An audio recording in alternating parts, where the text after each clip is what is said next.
नमस्कार दोस्तों, आज हम आपके लिए लेकर आए हैं एक खौफनाक और रहस्यमयी कहानी जिसे सुनकर आपके रोंगटे खड़े हो जाएंगे।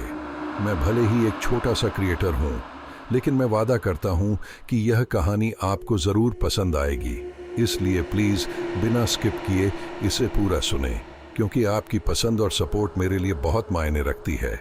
एक लड़की जिसने 7 साल पहले लिखी अपने मौत की भविष्यवाणी। मित्रों, भारत देश विचित्रताओं का देश है।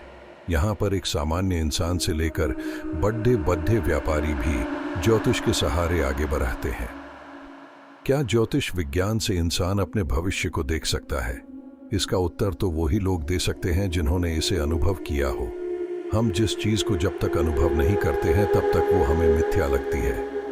जैसे किसी इंसान की नौकरी नहीं लग रही हो और वो किसी ज्योतिष के कहने पर अपनी दैनिक जीवन में कुछ बदलाव करता है और संयोग से उसकी नौकरी लग जाए, तो वो इंसान जिंदगी भर इसे ज्योतिष का चमत्कार ही समझेगा, और जिसने इसका अनुभव नहीं किया हो वो इसे बकवास मान सकते हैं।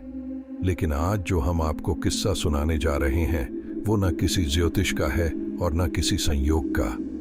ये किस्सा है एक लड़की के बारे में है जिसने अपनी मौत के 7 साल पहले ही भविष्यवाणी कर दी। कैसे? आइए जाने। उस लड़की का नाम अंबा था और वो बचपन से बहुत होशियार थी। इस लड़की के बारे में आपको इंटरनेट पर कहीं पर भी विस्तृत जानकारी नहीं मिलेगी।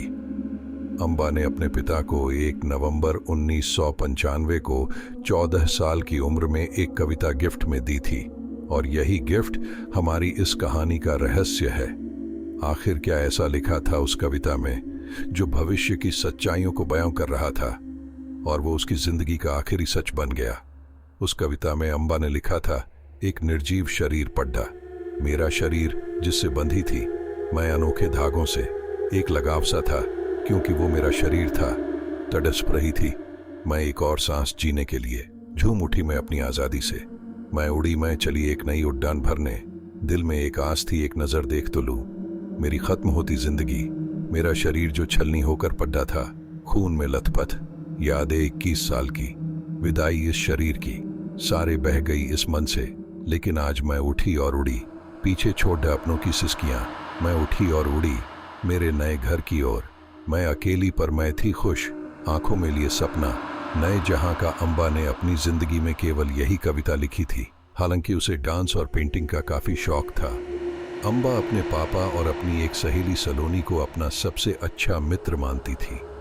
धीरे धीरे अंबा 21 साल की हो गई।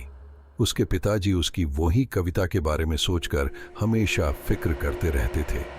अंबा देर रात घर नहीं पहुंची तो उसके पिताजी बहुत घबरा गए, लेकिन कहते हैं ना, होने को कोई नहीं टाल सकता।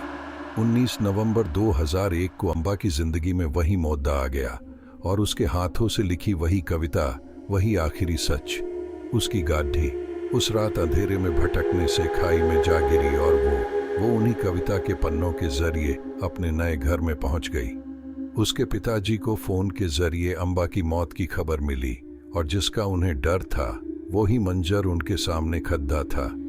उसके पिताजी से मीडिया वालों ने इस बारे में पूछा तो उन्होंने ये सारा सच बताया और कहा, मैं भी एक दिन उसके नए घर में जाकर उसके साथ कुछ पल बिताऊंगा। कविता लिखते वक्त क्या अंबा जानती थी कि वो मरने वाली है, या किसी ताकत ने उसका हाथ पकड़कर उसकी मृत्यु की तारीख लिख दी थी? और हुआ भी बिल्कुल वैसे जैसा उसने 7 साल पहले अपनी कविता में लिखा था। इस तरह के सवालों के आगे कोई विज्ञान या लॉजिक काम नहीं करता है, और हम ये मानने पर मजबूर हो जाते हैं कि कोई ताकत है, कोई शक्ति है जो हमसे ज्यादा जानती है, और वो बराबर हमें चेतावनी देती है। बस हम नहीं समझ पाते उन इशारों को, मानो या ना मानो।